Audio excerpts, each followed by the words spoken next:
Welcome to Bala cars. இப்போ நீங்கள் பார்க்க போகிற கார் பார்த்தீங்கன்னா மாருதிக்குள்ள ஸ்விஃப்ட்டை பற்றி தான் பார்க்க போகிறோம். வாங்க வீடியோக்குள்ளே போகலாம். அந்த கார் பார்த்தீங்கன்னா மாருதிக்குள்ள ஸ்விஃப்ட்டு மாடல் பார்த்தீங்கன்னா 2012 மாடல். வேரியன்ட் பார்த்தீங்கன்னா NDA வேரியன்ட் தான். ஓனர் பார்த்தீங்கன்னா ஒரு ஓனர் இருக்காங்க. இது ஒரு டீசல் வண்டி தான். கிலோமீட்டர் பார்த்தீங்கன்னா 2,09,009 கிலோமீட்டர் ரன்னிங்காக இருக்குது. கம்பெனி சர்வீஸ் கடவுள வண்டி இருக்காங்க. இன்சூரன்ஸ் பார்த்தீங்கன்னா 7/3/2026 வரைக்கும் இன்சூரன்ஸ் எடுத்து வச்சுருக்காங்க. FC லைவில் இருக்குது. இந்த காரோட ப்ரைஸ் என்ன சொல்கிறாங்கன்னா 4,30,000 சொல்கிறாங்க. ரேட்டு குறைக்கணும்னு சொல்லியிருக்காங்க. குறைச்சி பேசி இந்த காரை பைப்புங்கன்னு சொல்லியிருக்காங்க. ஏசி வந்துடும், பவர் ஷேரிங் பார் உண்டோ, APS வந்துடும், ஏர் பேக் 2 ஏர் பேக் வந்துடும், அழகு வீல், ரிமோட் லாக் வந்துடும், சீட் கவர்லாம் மெக்கானிக் தான் போட்டிருக்கு. டயர் பார்த்தீங்கன்னா 4 டயருமே ஒரு 75% நல்லாயிருக்கும் அப்படின்ட்டு இருக்காங்க. இந்த கார் பார்க்க இடங்கன்னு பார்த்தீங்கன்னா தர்சன் கார்ஸ் ஈரோடு அப்படிங்கிற இடத்துல தான் இந்த கார் பார்க்க முடியும்.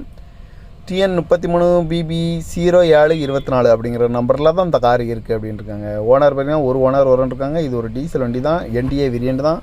இந்த காரோட ப்ரைஸ் என்ன சொல்கிறாங்கன்னா 4,30,000 சொல்கிறாங்க. ரேட்டு குறைக்கணும்னு சொல்லியிருக்காங்க. குறைச்சி பேசி இந்த காரை பைப்பிங்களான்னு சொல்லியிருக்காங்க. இந்த மாதிரி கார் வீடியோக்கெல்லாம் பல கார் சேனலில் சப்ஸ்கிரைப் பண்ணி